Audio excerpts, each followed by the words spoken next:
Steve, how are you doing? Urge to be sure. I'm all right, thank you very much. And how are you there?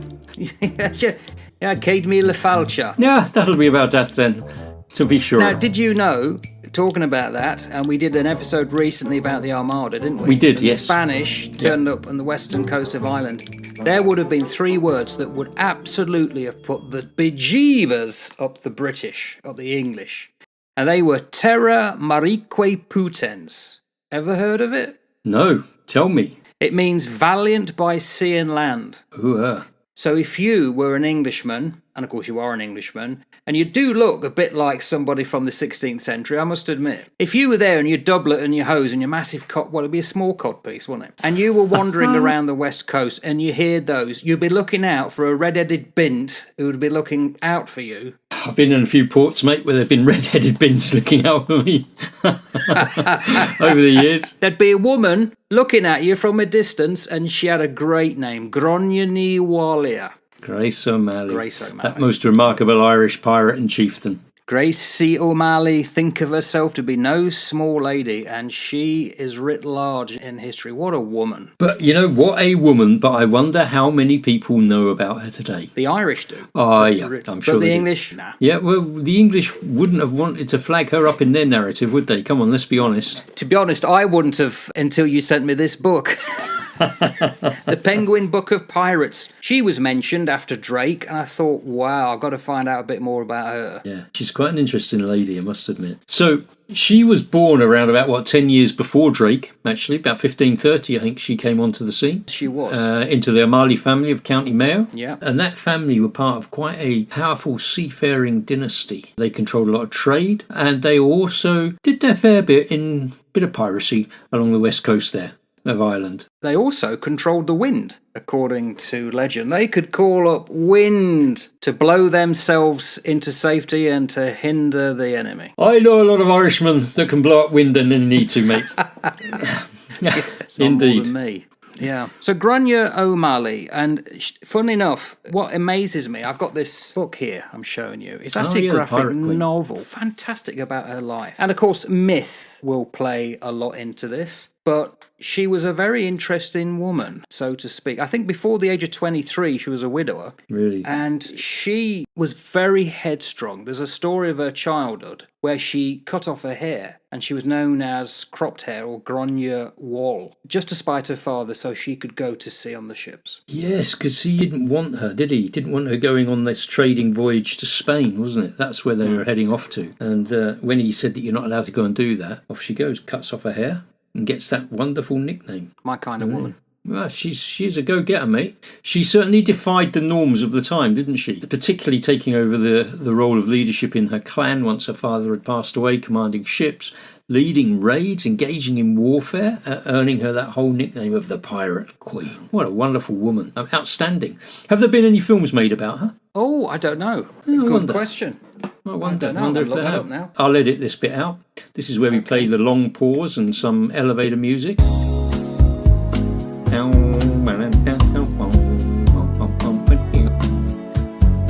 Full-length feature film about Grace O'Malley is planned in 2026 with Kirsten Sheridan directing. There is a short film, A Prelude to a War, a TV episode, Warrior Women. But yeah, it's coming. Oh, wonderful. See, we're ahead of the game, Mark. We are. We are ahead of the game. We're putting this out there before 2026. We're just paving the way for this movie. We set trends, mate. We set trends. Totally, man. Totally. We always have, Mark. It's always been our way.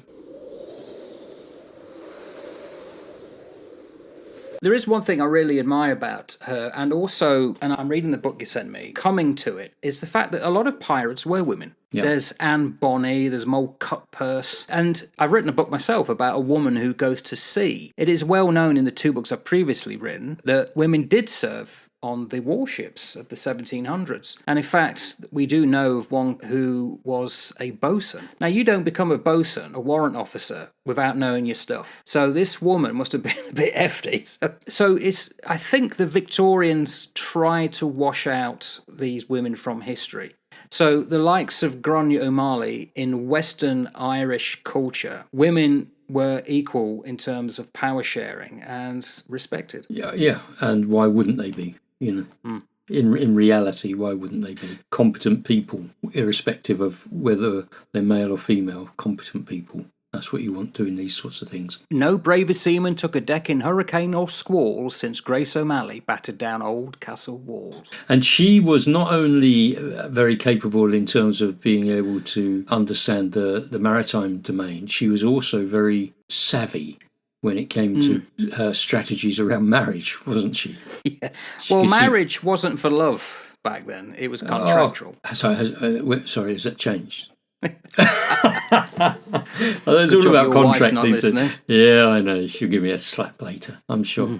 So her first husband, Donald O'Flaherty, what do you know about him? He died, didn't he? He did die. Yeah, he died. Yeah, that's a good one. Well done. Yeah, which kind of released her because she didn't want to be a pirate. She would rather be a stay-at-home mum looking after kids. But she happened to find herself in a period of time where England is starting to press itself into Irish lands. The Pale around Dublin was getting more and more advanced. You get these clans that were doing their best not to infight and to become united, but not always. So marriage enabled that.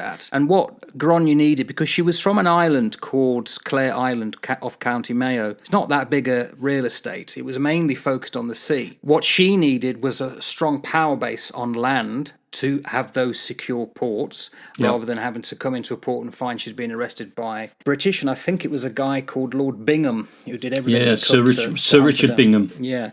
So she needed wealth, and marriage would bring that, as well as control of lands and castles and a safe haven.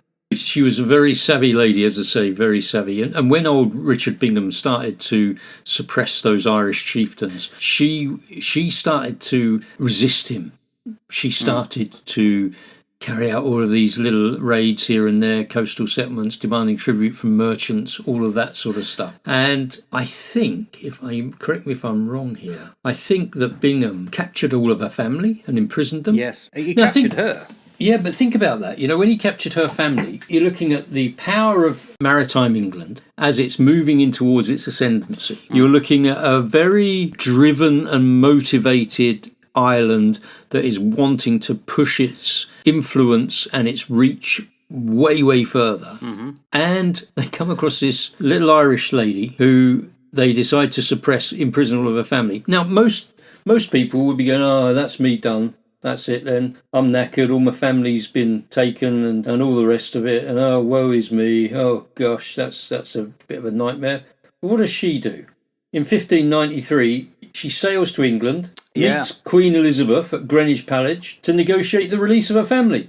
I mean, that's pretty ballsy. It is. That is pretty ballsy. And she also supposedly had a knife hidden about her when she actually met her. And I love the fact as well that she refused to speak English to the Queen. And because the Queen didn't speak Irish, they actually communicated in Latin. I didn't know that. Oh, cool. Yeah. Right. That's pretty cool, isn't it? Yeah, I'm not speaking English. I don't give a toss if you're the Queen. And you can't speak Irish because you're not educated enough. So let's talk Latin. Brilliant. I think the reason she went over to England, because after O'Flaherty had died, she married again, Borg. And by the late 1570s, there was this what's known as surrender and regrant process, that effectively the British were starting to win, and they had to surrender and have fealty to the Queen. And that may have been one of the reasons she'd gone over there, to show her position to be negotiated with. In the graphic novel I've got, it paints it as two queens meeting. And interestingly, whoever's done this does Queen Elizabeth with this thing behind her. It makes her look like a vampire. It's very interesting artwork. But she was allowed in the presence of the Queen. That doesn't happen to everyone. No, not at all. So she obviously had some clout about her, didn't she? She clearly had a presence herself. She was clearly somebody who was taken very seriously, because you cannot just sail a ship into Greenwich, demand a meeting with Queen Elizabeth, and expect to be granted it. She clearly had a presence. She clearly had stuff going on there, and was clearly recognised as a very high-level leader of her clan. Of her tribe. And I think that even though they decided on a truce, and I think she did actually secure some concessions and negotiated the release of her family, despite agreeing to the truce and all the rest of it, she then sort of went away, nah, I think I'll continue to engage in a little bit of piracy here and there. She carries on, doesn't she? And I might as well just stick my fingers up a little bit more against the English, so I'm never really going to submit to their rule. This is never going to really happen, is it? So, real character.